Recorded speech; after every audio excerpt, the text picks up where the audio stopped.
A gente sabe que nos Estados Unidos tem muitas gangues e que todas elas usam de muita violência para se impor, afetando toda a comunidade e toda a sociedade. E uma vez que você se envolve com alguma dessas gangues, é quase impossível que você saia vivo. Isso acontece somente com um grupo seleto de pessoas, um pequeno e especial grupo de pessoas. Esse foi o caso da estrela da NBA do Chicago Bulls, o DeMar DeRozan. Meu nome é Vinícius, se ajeitem na cadeira que eu vou te explicar isso melhor hoje. O DeRozan nasceu e cresceu em Compton, uma das localidades com maior presença de gangues de todos os Estados Unidos. Não ironicamente para o DeRozan, um dos maiores desafios da vida dele enquanto ele crescia era simplesmente chegar em casa vivo. Mas pelo menos ele teve pais amorosos que cuidaram dele. Os pais dele foram os principais responsáveis por ele ter trilhado o caminho certo, tendo em vista que a maioria de seus amigos do bairro que não tinham essa orientação acabaram se envolvendo com as gangues e morrendo ou sendo presos. Mas de qualquer forma, ter pais não te exclui da violência. DeMar tinha apenas 5 anos de idade quando ele foi ao seu primeiro funeral, o funeral do seu tio Kevin, que foi assassinado cruelmente com um tiro no coração por um membro de uma gangue rival, dos Bloods. Seu tio Kevin era um dos maiores nomes da gangue Crips em Compton. Para aqueles que não sabem, os Bloods e os Crips têm uma rivalidade desde sempre e estão em guerra há muito tempo. Mas voltando para o DeRozan, esse funeral do tio dele foi a primeira introdução aos Crips, e com o passar dos tempos ele foi em muitos outros funerais de membros da gangue, muitos mesmo. E por incrível que pareça, a violência não tinha trégua nem nos funerais. O próprio DeRozan testemunhou muitos tiroteios nesses funerais.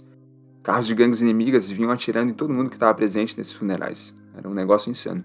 E como ele cresceu nessa região que era dominada pelos Crips, ele passou a infância e a adolescência se identificando com os ideais e com as pessoas que faziam parte do movimento. Aquilo fez parte da vida dele. Era o grupo em que ele confiava. A ligação que ele tinha com os caras dos Crips vinha antes da religião, raça, política, enfim. Era tipo uma irmandade. Alguns anos depois ele inclusive falou disso. É a primeira vez que você se sente aceito. Era tudo que eu tinha. Agora, olhando para trás, não fazia muito sentido. Mas quando eu estava lá crescendo, fazia muito sentido. E quando ele foi perguntado o que faria se não fosse um jogador de basquete, ele disse: as pessoas me perguntam direto o que eu teria feito se não fosse jogador. Eu sinceramente não sei, porque eu não tinha outras opções. Quando ele tinha apenas 11 anos de idade, o talento dele já chamava atenção. E conforme ele foi ganhando altura e atleticismo, os treinadores começaram a notar nele aquele algo diferente que separa os bons jogadores dos ótimos jogadores. Durante um jogo no 9º ano, o treinador Tony Thomas, que era treinador assistente da escola de Compton, viu o DeRozan dando uma enterrada, e aquilo chamou muita atenção dele. Eu tava na arquibancada e, caramba, eu já tinha visto ele jogando nas quadras na rua, mas fazer aquilo em um jogo naquela idade, aquela foi a primeira vez que eu vi que ele tinha chance de ser especial. Então ele chegou no ensino médio, e era esperado que ele fosse para uma escola mais longe de Compton, uma escola que pudesse dar mais apoio na carreira dele, mas ele continuou lá. Isso porque ele tinha que representar os Crips, ele precisava da proteção deles, não era uma opção não estar associado com eles naquela época. O DeRozan faltou nas aulas por semanas, por causa dessas influências de fora que ele tinha. Mas isso mudou quando ele começou a ter aulas de matemática com Tony Thomas, o mesmo Tony Thomas que era assistente do time de basquete. Juntos eles decidiram quem iam colocar Compton no mapa. Mas durante toda essa trajetória com a Compton High School, ele só vestiu azul, a cor dos Crips. Coisa que ele confirmou em 2010 quando tweetou o seguinte: #, no ensino médio eu vestia azul todo dia. Mas ia ter uma hora, naturalmente, que essa associação teria que ser afastada da vida dele. E infelizmente para ele, isso veio da pior forma. Seu melhor amigo, que era seu amigo desde a infância, foi morto a tiros.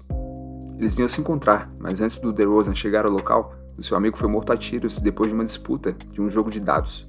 A polícia disse que esse amigo dele estava deixando uma casa quando um carro de cor escura apareceu e disparou múltiplas vezes. Ele até foi levado para o hospital, mas infelizmente não resistiu. O DeRozan se sentiu muito culpado na época. Ele pensou que poderia ter feito as coisas de um jeito diferente.